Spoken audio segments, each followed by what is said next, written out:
आकाशवाणी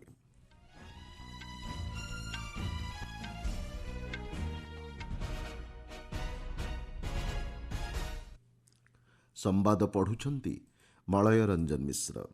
मुख्य संवाद क्रीड़ा एवं विज्ञान आदि विभिन्न क्षेत्र में चलित वर्ष भारत विश्वस्तर में निजर स्थिति को दृढ़ करिछि कहिले प्रधानमंत्री। आकाशवाणी मन की बात कार्यक्रम में देशवासी को कले संबोधन। कर्णाटक स्थित करवार नौसेना घाटी में बुड़ाजाहाज यात्रा कले राष्ट्रपति। प्रधानमंत्री अध्यक्षतार नूआदिल्ली में अनुष्ठित होउछि पंचम जातीय मुख्य शासन सचिव सम्मिलनी। एवं भारत श्रीलंका चलित टी20 आंतर्जातिक महिला क्रिकेट सीरीजर आज विशाखापट्टनम खेल चतुर्थ मैच। प्रधानमंत्री नरेंद्र मोदी कहिसेंति चलित 2025 वर्ष आमको एभली अनेक मुहूर्त प्रदान करिछि जहाकु नै प्रत्येक भारतवासी गर्वित। जातीय सुरक्षा ठारू आरंभ कर क्रीड़ा एवं विज्ञान प्रयोगशाला पर्यंत विभिन्न क्षेत्र में भारत निज स्थिति को दृढ़ करिछि। आकाशवाणी मन की बात कार्यक्रम में आज देशवासी को संबोधन कर प्रधानमंत्री कहिसेंति ऑपरेशन सिंदूर चलित वर्ष प्रत्येक भारतीयों पर गर्वर प्रतीक पलटिछि। सुरक्षा सहित भारत सालिश करे नाही बोली विश्व को स्पष्ट वार्ता प्रदान करा जाइछि। से कहिसेंति वंदे मातरमर 150तम वार्षिकी पई प्रत्येक देशवासी समान मनोभाव एवं उत्साह प्रदर्शन करिसेंति। हाश वंदे मातरम 150 पोर्टाल रे वार्ता एवं परामर्श पठाइबाको प्रधानमंत्री अनुरोध करिसेंति। क्रीड़ा दृष्टि मध्य चलित वर्ष अनेक सुखद मुहूर्त आनीदेइथिला बोली श्री मोदी कहिसेंति। भारतीय पुरुष क्रिकेट दलर आईसीसी चैंपियंस ट्रॉफी टाइटल हासिल, महिला क्रिकेट दल प्रथम थर पर विश्वकप जीतिबा एवं महिला दृष्टिहीन क्रिकेट दल टी20 विजयी हेबा इतिहास सृष्टि करिछि। विश्व चैंपियनशिप प्रतियोगितार पारा एथलीट पदक जीतिबाको प्रधानमंत्री एही अवसर में स्मरण करिसेंति। विज्ञान एवं महाकाश क्षेत्र में मध्य भारत चलित वर्ष निजर उत्कर्ष प्रतिपादन करिछि। ग्रुप कैप्टेन शुभांशु शुक्ला प्रथम भारतीय भाव अंतर्जातीय महाकाश स्टेशन रे पहुंचीथिले। परिवेश संरक्षण एवं वन्यप्राणी सुरक्षा पर आलोकपात कर प्रधानमंत्री कहिसेंति भारत में चिताबाघों संख्या 30 रु अधिक होईछि। वर्ष आरंभ में प्रयागराजर महाकुंभ मेलार स्मृतिचारण कर प्रधानमंत्री कहिसेंति विश्वास संस्कृति एवं भारतर अनन्य ऐतिह्यर चलित वर्ष समन्वय घटिछि। वर्ष शेष भाग में अयोध्या राम मंदिर में ध्वजारोहण समारोह प्रत्येक भारतीय को गर्वित करिछि बोली प्रधानमंत्री कहिसेंति। स्वदेशी प्रति लोकंक उत्साह वृद्धि पाउथिबा नै श्री मोदी संतोष व्यक्त करिसेंति। विकसित भारत स्वप्न पूरण दिगरे यह गुरुत्वपूर्ण साब्यस्त हेबो बोली से आशा व्यक्त करिसेंति। साल के अंत में अयोध्या में राम मंदिर पर ध्वजारोहण के कार्यक्रम ने हर भारतीय को गर्व से भर दिया। स्वदेशी को लेकर भी लोगों का उत्साह खूब दिखाई दिया।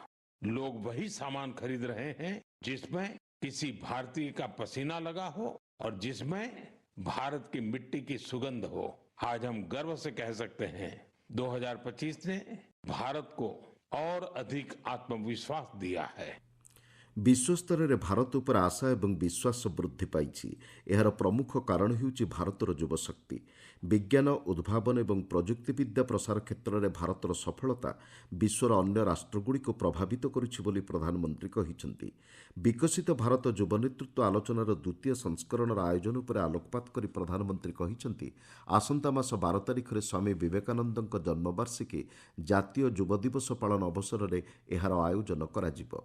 अगले महीने की 12 तारीख को स्वामी विवेकानंद जी की जयंती के अवसर पर राष्ट्रीय युवा दिवस मनाया जाएगा। इसी दिन यंग लीडर्स डायलॉग का भी आयोजन होगा और मैं भी इसमें जरूर शामिल होऊंगा।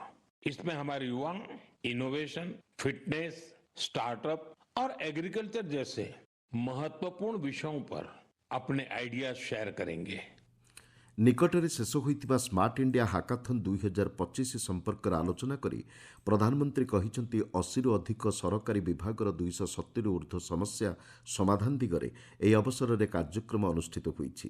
छात्र छात्री माने ट्राफिक संबंधी समस्या भली दैनंदिन जीवनर आह्वानगुड़िकर मुकाबिला दिगरे समाधानर पंथा उपस्थापन करिसेंति।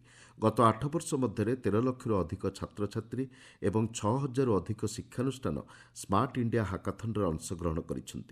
परवर्ती पीढ़ी भारतीय संस्कृतिर मूल आधार भित्तिरे नूतन चिंताधारा एवं पद्धतिर सह आगक बढ़ुछि बोली प्रधानमंत्री आनंद प्रकाश करिसेंति। ଆସନ୍ତା ମାସରେ ଭାରତ 77ତମ ଗଣତନ୍ତ୍ର ଦିବସ ପାଳନ କରିବ। ଦେଶକୁ ସ୍ୱାଧୀନ କରିବାରେ ପ୍ରତ୍ୟେକ ପ୍ରାନ୍ତର ଲୋକଙ୍କର ଅବଦାନ ରହିଥିଲେ ମଧ୍ୟ ଅନେକଙ୍କୁ ସେମାନଙ୍କୁ ପ୍ରକୃତ ସମ୍ମାନ ମିଳିନାହିଁ ବୋଲି ପ୍ରଧାନମନ୍ତ୍ରୀ କହିଛନ୍ତି। ଏହି ଅବସରରେ ସେ ଓଡ଼ିଶାର ପାର୍ବତୀଗିରିଙ୍କ ଉଦାହରଣ प्रदान କରିଛନ୍ତି।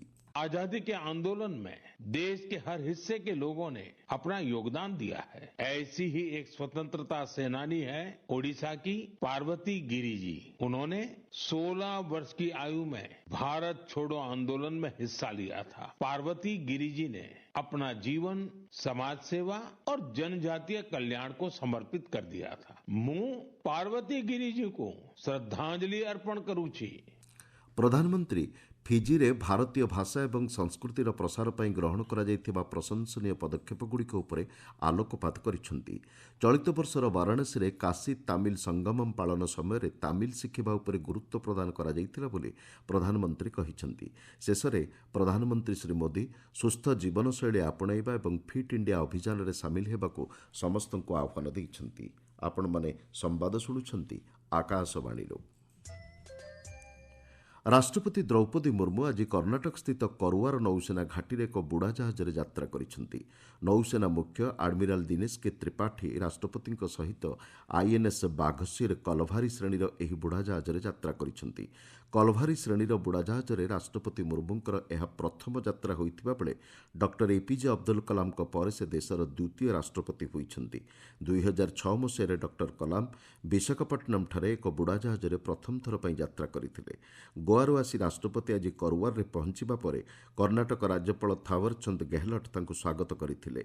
गतकालीठारू राष्ट्रपति गोआ, कर्णाटक और झारखंड को 4 दिनिया गस्तरे अछंती। प्रधानमंत्री नरेंद्र मोदी अध्यक्षतार आज नुआदिल्ली में मुख्य शासन सचिवों पंचम जातीय सम्मिलन अनुष्ठित होइछि। एही 3 दिनिया सम्मिलन गत शुक्रवार आरंभ होइछि। यार उद्देश्य हेउछि केंद्र और राज्य सरकार मध्य भागीदारिता को सुदृढ़ करी एक संगठित और समावेशी आलोचना जरिया जातीय विकास को प्राधान्य देवा। केंद्र और राज्य सहयोग में देशर मानव संबल सामर्थ्य वृद्धि और भविष्यत विकास को प्रस्तुत रखा उद्देश्य प्रधानमंत्री संघीय सहयोग दृष्टिकोण को पूर्णरूप देवा लगी सम्मिलन में आलोचना हेउछि। विकसित भारत लगी मानव संबल प्रसंग को नहीं सम्मिलन में आलोचना हेबा सह राज्य और केन्द्र शासित अंचलगुड़िक पई सर्वोत्तम व्यवस्था आपणाइबा लगी सहमति प्रकाश पाइछि। मुख्यतः प्रारंभिक शिशु शिक्षा, विद्यालय शिक्षा, दक्षता, उच्च शिक्षा, क्रीड़ा और अन्यान्य कार्यकलाप पर आलोचना हेउछि। बांग्लादेश रे आसंता फेब्रुआरी 12 तारिख में हेबाकु थिबा संसदीय निर्वाचन परिप्रेक्षी में राजनैतिक कार्यकलाप वृद्धि पाइछि। बांग्लादेश हिंदू बौद्ध ख्रीष्टियान यूनिटी परिषदर नेतृमंडली धार्मिक संख्यालघुଙ୍କ अधिकार और सुरक्षा को नहीं निर्वाचन इस्ताहार में स्पष्ट मत उपस्थापन करने को राजनैतिक दलगुड़ी को अनुरोध करिसेंति। परिषद पक्षर आयोजित एक कार्यक्रम जनापड़ी गत 11 मास मध्य बांग्लादेश रे संख्यालघुଙ୍କ उपर अति कम 2673 थर आक्रमण होइछि। 90 जनकर मृत्यु होइथिबा जनापड़ी। राजनीतिक चिंताधारा धार्मिक भावना वृद्धि पाउथिबा व्यवहार सामाजिक संगति को दुर्बल करने सहित अबाध एवं निरपेक्ष निर्वाचन को प्रभावित करिपारे बोली परिषदर नेतृमंडली आशंका व्यक्त करिसेंति। मतदान पूर्व एवं भोट ग्रहण दिन संख्यालघुଙ୍କ सुरक्षा को सुनिश्चित करने को परिषद मध्यवर्तीकालीन सरकार को आह्वान देइछि। नववर्ष आगमन सहित श्रीक्षेत्र पुरी में श्रीजीउଙ୍କ दर्शन पर श्रद्धालुंकर भिड़ बढ़िबारे लागिछि। आसंता बुधवार और गुरुवार दिन भिड़ को दृष्टि रखी श्रीमंदिर प्रशासन पक्षर श्रद्धालुंकर दर्शन पर स्वतंत्र पदक्षेप ग्रहण करा जाइछि। मंदिर परिसरରୁ बगला धर्मशाला पर्यंत बारिकेड निर्माण करा जाइछि। टी20 आंतर्जातिक महिला क्रिकेट सीरीज आज चतुर्थ मैच भारत और श्रीलंका मध्य केरलर थिरुवनंतपुरम स्थित ग्रीनफिल्ड आंतर्जातिक स्टाडियम खेल। भारतीय समय संध्या 7टार यह मैच आरंभ हो। सीरीज रे भारतीय महिला दल 3-0 आगुआ रही। मुख्य संवादगुड़िक पुणी थे। क्रीड़ा और विज्ञान आदि विभिन्न क्षेत्र में चलित वर्ष भारत विश्वस्तर में निजर स्थिति को दृढ़ करिछि कहिले प्रधानमंत्री। आकाशवाणी मन की बात कार्यक्रम में देशवासी को कले संबोधन। कर्णाटक स्थित करवार नौसेना घाटी बुड़ा जहाज यात्रा कले राष्ट्रपति। प्रधानमंत्री अध्यक्षतार नुआदिल्ली में अनुष्ठित होउछि पंचम जातीय मुख्य शासन सचिव सम्मिलन एवं भारत श्रीलंका चलित टी20 आंतर्जातिक महिला क्रिकेट सीरीजर आज विशाखापट्टनम खेल चतुर्थ मैच। संवाद शेष है।